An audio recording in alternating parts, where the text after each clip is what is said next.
কিছুক্ষণ আগেই এই এলাকা অসম্ভব উত্তপ্ত ছিল। 9:30টার দিকে বৈষম্য বিরোধী ছাত্র আন্দোলনের ঢাকা বিশ্ববিদ্যালয়ের শিক্ষার্থীরা সহ ছাত্র জনতা এখানে এসে জড়ো হয়েছিল। তারা খবর পেয়েছিলেন যে সচিবালয়ের ভিতরে বৈষম্য বিরোধী ছাত্র আন্দোলনের সমন্বয়ক সার্জিস আলম এবং হাসনাত আবদুল্লাহ অবরুদ্ধ আছেন, সেই সঙ্গে অবরুদ্ধ আছেন উপদেষ্টা নাহিদ।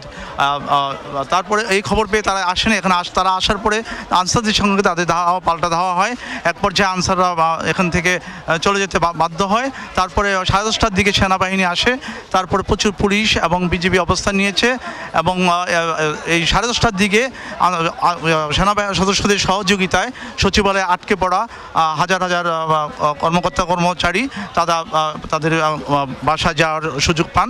তারা সকাল থেকে আনসাররা এই সচিবালয় অবরুদ্ধ করে রেখেছিল। তাদের দাবি ছিল চাকরি জাতীয়করণের দাবিতে তারা এই আন্দোলন করছিল। এই মুহূর্তে এখনও মোটামুটি শান্ত। তারপরেও আইনশৃঙ্খলা বাহিনীর সদস্যরা এখানে রয়েছেন। তারা এছাড়া কিছু বৈষম্য বিরোধী ছাত্র আন্দোলনের শিক্ষার্থীও রয়েছেন ছাত্র জনতা, তারা এখনও এখানে আছেন।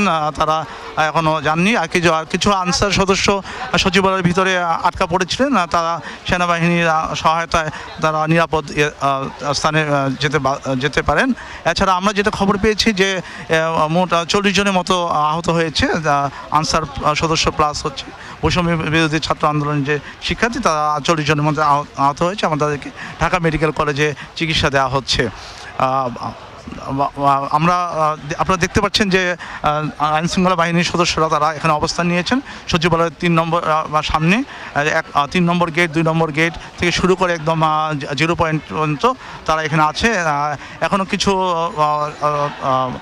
ছাত্র আন্দোলনের যারা শিক্ষার্থী তারা এখনও স্লোগান দিচ্ছে। তারা এখানে বলছে যে আনসাররা যে আন্দোলন করছে সেই আন্দোলনটা যৌক্তিক না এবং অনেকে দাবি করছে যে আমাদের আনসার দরকার নেই, আনসার সদস্য দরকার নেই, তাদেরকে না রাখলেই ভালো হয়। বাসার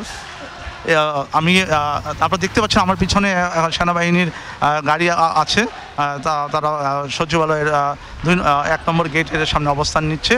এছাড়া অনেক উৎসুক জনতাও এসেছিল, সবাই লাঠি হাতে এসেছিল। আর কিছুক্ষণ আগে মানে ধরেন 15-20 মিনিট আগে আনসারের একটা গাড়ি যাচ্ছিল, অত কোনো আনসারের ঊর্ধ্বতন কর্মকর্তা ছিলেন। সেই গাড়ি সেনাবাহিনী অনেক অনুরোধ করার পরও মানে জনতা, উৎসুক জনতা বা যারা ক্ষুদ্র জনতা তারা সেই গাড়িতে লাঠি দিয়ে গাড়ি ভাঙচুর করে। এবং আনসার সদস্যরা আমরা দেখেছি যে একটি সেনাবাহিনীর একটি গাড়িও আনসার সদস্যরা ভাঙচুর করেছে। তার গ্লাস ভেঙে গেছে এবং বিভিন্ন জায়গায় সেই গাড়ির অনেক জায়গায় তারা লাঠি দিয়ে আঘাত করেছে। বাসার এই ছিল।